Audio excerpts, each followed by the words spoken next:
കൂട്ടുകാർക്കും കല്ലൂസ് ഫുഡ് ക്ലബിലേക്ക് സ്വാഗതം. ഇന്ന് നമ്മൾ ഉണ്ടാക്കാൻ പോകുന്നത് ചിക്കൻ പോപ്കോൺ ആണ്. എല്ലാ കുഞ്ഞുങ്ങൾക്കും ഇഷ്ടമുള്ളതാണല്ലോ. KFC പോയാൽ കുഞ്ഞുങ്ങൾക്ക് ആദ്യം ഓർഡർ ചെയ്ത് നമ്മൾ ഫുഡ് വാങ്ങിച്ചു കൊടുത്താൽ അവർ ഒരു നിമിഷം കൊണ്ട് തീർക്കുന്നത് ഈ ചിക്കൻ പോപ്കോൺ ആണ്. അത് വീട്ടിൽ തന്നെ ഹോംലി ആയിട്ട് നമുക്കത് തയ്യാറാക്കാം. ഒരു കെമിക്കലും ഇല്ലാതെ വീട്ടിൽ തന്നെ എങ്ങനെ ഉണ്ടാക്കാമെന്ന് നോക്കാം. അതിനാവശ്യമായ സാധനങ്ങൾ 300 ഗ്രാം ചിക്കൻ. ഇത് ബോൺലെസ് ചിക്കൻ ആണ്. എല്ലില്ലാതെ ചെറിയ രീതി കട്ട് ചെയ്തെടുക്കണം. Bread crumbs, lemon, corn powder, ginger garlic paste, soya sauce, chilli powder, കുരുമുളക് പൊടി, എഗ്ഗ്. ചിക്കൻ പോപ്കോൺ തയ്യാറാക്കുന്നത് എങ്ങനെയെന്ന് നോക്കാം. ആദ്യം നമുക്ക് ഈ മുട്ട ഒന്ന് പൊട്ടിക്കണം. മുട്ട പൊട്ടിച്ചു. ഞാൻ ഉപ്പിന്റെ കാര്യം പറയാൻ മറന്നു പോയായിരുന്നു. കുറച്ച് ഉപ്പൂടെ ചേർക്കണം. ആവശ്യത്തിനുള്ള ഉപ്പ്. ഉപ്പിന്റെ കണക്കൊന്നും നമുക്ക് പറയാൻ പറ്റത്തില്ല. ആവശ്യത്തിനുള്ള ഉപ്പ്.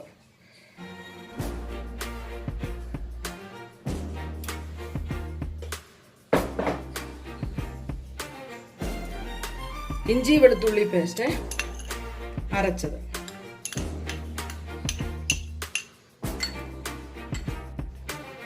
സോയാ സോസ് ഒരു ചെറിയ സ്പൂണ്. 1 സ്പൂണ് കുരുമുളക് പൊടി, 1 സ്പൂണ് കോൺ പൗഡർ. ഇനി ഇത് നല്ലതായിട്ടൊന്ന് മിക്സ് ചെയ്തെടുക്കാം നമുക്ക്.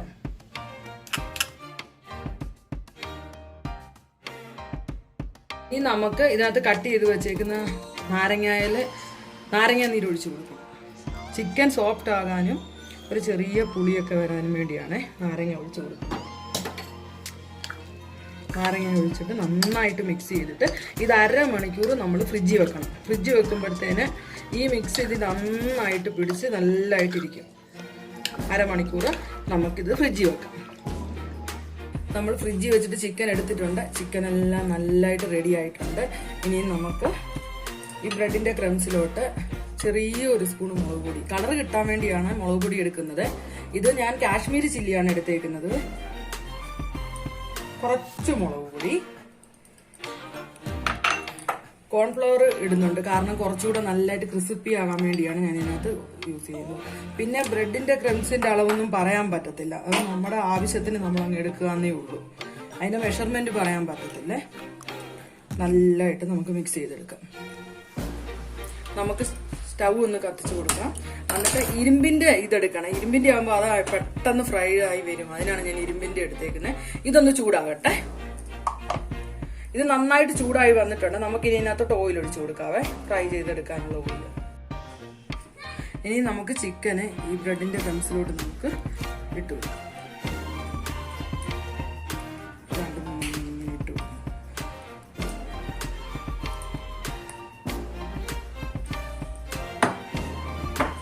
എന്നിട്ട് ഇത് നന്നായിട്ട് ഇങ്ങനെ മിക്സ് ചെയ്യണം.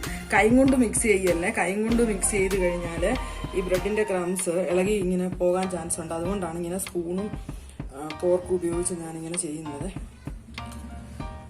നന്നായിട്ട് മിക്സ് ചെയ്ത് കൊടുക്കും. എല്ലാ പീസും മിക്സ് ചെയ്ത് കൊടുക്കും.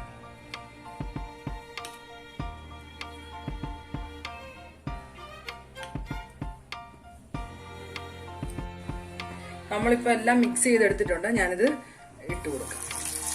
പ്രത്യേകം ശ്രദ്ധിക്കണേ, സിമ്മിലിട്ട് ലോ ഫ്ലെയിമിൽ വേവിച്ചെടുക്കണേ. അല്ലെങ്കിൽ മണ്ടവശം കരിഞ്ഞു പോകും, അകം വേഗത്തില്ല. അതുകൊണ്ട് സിമ്മിലിട്ട് തന്നെ നമുക്ക് വേവിച്ചെടുക്കണം. ഇങ്ങനെ ഇളക്കി കൊടുത്ത് സിമ്മിലിട്ട് നന്നായിട്ട് വേവിച്ചെടുക്കാം. ഇപ്പം നമ്മുടെ പോപ്കോൺ റെഡി ആയിട്ടുണ്ട്. നമുക്കതിങ്ങനെ കോരിയെടുക്കാം. കോരിയെടുത്ത് ഒരു പ്ലേറ്റിലോട്ട് മാറ്റി വെക്കാം. ഇനി അടുത്തത് ഇട്ട് കൊടുക്കാവേ. അങ്ങനെ എല്ലാം ഇങ്ങനെ ഫ്രൈ ചെയ്തെടുക്കണം. സിമ്മിലിടണം കേട്ടോ. സിമ്മിലിട്ട് വേവിച്ചെടുക്കണേ. ഉള്ളിലിട്ട് കഴിഞ്ഞാൽ മണ്ടവശം അങ്ങ് കറുത്തു പോകും. നമ്മളിങ്ങനെ സിമ്മിലിട്ട് ഇങ്ങനെ ടൈം എടുത്ത് ഇതിങ്ങനെ വേവിച്ചെടുക്കണം. കണ്ടോ, നല്ലതായിട്ട് വെന്ത് വരുന്നുണ്ട്. സിമ്മിലാണ് കിടക്കുന്നത്. നമ്മുടെ ചിക്കൻ പോപ്കോൺ റെഡി ആയിട്ടുണ്ട്. കൂട്ടുകാർക്കെല്ലാം ഇഷ്ടപ്പെട്ടാൽ ലൈക്ക് ചെയ്യുക, ഷെയർ ചെയ്യുക, തൊട്ടടുത്തുള്ള മണിക്കുട്ടി പ്രസ് ചെയ്യുക. അടുത്ത നല്ലൊരു ഡിഷുമായിട്ട് നമുക്ക് നാളെ കാണാം.